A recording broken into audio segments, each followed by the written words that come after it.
ദൈവത്തിൻ്റെ അതിപരിശുദ്ധമായ നാമം വാഴ്ത്തപ്പെടുമാറാകട്ടെ. ഇന്നത്തെ ചിന്തയ്ക്ക് ആധാരമായി ബൈബിളിലെ മത്തായി സുവിശേഷം 10-ാം അധ്യായം 8-ാം വാക്യം വായിക്കുന്നു.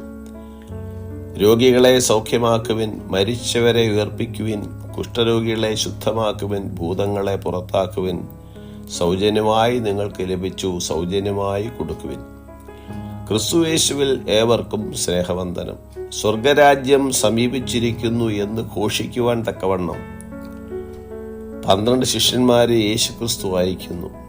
രോഗികളെ സൗഖ്യമാക്കുവാനും മരിച്ചവരെ ഉയർപ്പിക്കുവാനും കുഷ്ഠരോഗികളെ ശുദ്ധമാക്കുവാനും ഭൂതങ്ങളെ പുറത്താക്കുവാനും അവർക്ക് അധികാരം കൊടുത്തു.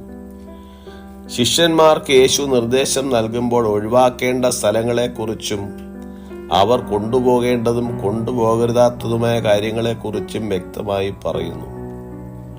ശുശ്രൂഷകൾ ചെയ്യുമ്പോൾ ക്രിസ്തുവിൽ നിന്ന് തന്നെ ലഭിച്ച കൃപയെ പ്രതിഫലിപ്പിച്ചുകൊണ്ട് സൗജന്യമായി നൽകുവാൻ കൽപ്പിച്ചിരിക്കുന്നു. നിസ്വാർത്ഥ സേവനത്തിന്റെ മനോഭാവം തുടരാൻ കർത്താവ് ആഹ്വാനം നൽകുന്നു. ക്രിസ്തു ശിഷ്യരിൽ ഉണ്ടായിരിക്കേണ്ട കാതലായ തത്വമായിരിക്കണം അത്. സുവിശേഷ പ്രവർത്തനങ്ങളും അതിനോടൊപ്പം നടക്കുന്ന അത്ഭുത പ്രവൃത്തികളും ആരുടെയും സ്വന്തമല്ല. ക്രിസ്തു ഈ അത്ഭുത ദാനങ്ങൾ സൗജന്യമായി നൽകിയതാണ്. ധനം കൊടുത്ത് ഒരുവനത് കൈവശമാക്കുവാൻ കഴിയുകയില്ല. സ്വർഗരാജ്യം സമീപിച്ചിരിക്കുന്നു എന്നുള്ള ഉപദേശത്തിന്റെ സ്ഥിരീകരണത്തിനായി അത്ഭുതങ്ങളും അടയാളങ്ങളും പ്രവർത്തിക്കുമ്പോൾ യേശുക്രിസ്തു ശക്തി നൽകി ആത്മാവിന്റെ രക്ഷയ്ക്കും രോഗശാന്തിക്കും വേണ്ടി പ്രവർത്തിക്കുന്നു.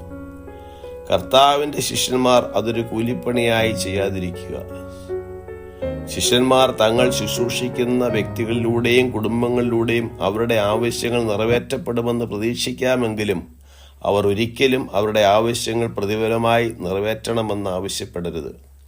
സ്വർഗരാജ്യം ഘോഷിക്കുവാൻ കടന്നുപോകുന്ന ശിഷ്യന്മാർ മടിശീലയിൽ പൊന്നും വെള്ളിയും ചെമ്പും വഴിക്ക് പൊക്കണവും 2 ഉടുപ്പും ചെരുപ്പും വടിയും കരുതരുത്. വേലക്കാരൻ തൻ്റെ ആഹാരത്തിന് യോഗ്യനല്ലോ എന്ന് കർത്താവ് പറഞ്ഞിരിക്കുന്നു. സുവിശേഷ പ്രവർത്തനങ്ങളിൽ തങ്ങളെ സ്വീകരിക്കുന്ന ആളുകളിൽ നിന്ന് ആതിഥ്യ മര്യാദയും ഭക്ഷണവും സ്വീകരിക്കുവാൻ യേശു പ്രോത്സാഹിപ്പിച്ചു. സുവിശേഷം സൗജന്യമായി ലഭിച്ചതുപോലെ മറ്റുള്ളവരെ അറിയിക്കുവാനുള്ള ഉത്തരവാദിത്വം നമുക്കുണ്ട്. സുവിശേഷം പ്രസംഗിക്കുന്നവരെയും ശുശ്രൂഷക്കാരെയും സാമ്പത്തികമായി സഹായിക്കരുതെന്നൊരിക്കലും യേശു പറഞ്ഞിട്ടില്ല. കർത്താവ് ഏൽപ്പിച്ച വേല ഉത്തരവാദിത്തോടുകൂടെ വിശ്വസ്തയോടുകൂടി ചെയ്യുക. പ്രതിഫലം കർത്താവ് ഒരുക്കും. നിശ്ചയം വിശ്വസിക്കുക. ഈ വചനങ്ങളാൽ ദൈവം നമ്മെ ഇവരെയും അനുഗ്രഹിക്കുമാറാകട്ടെ. God bless us all.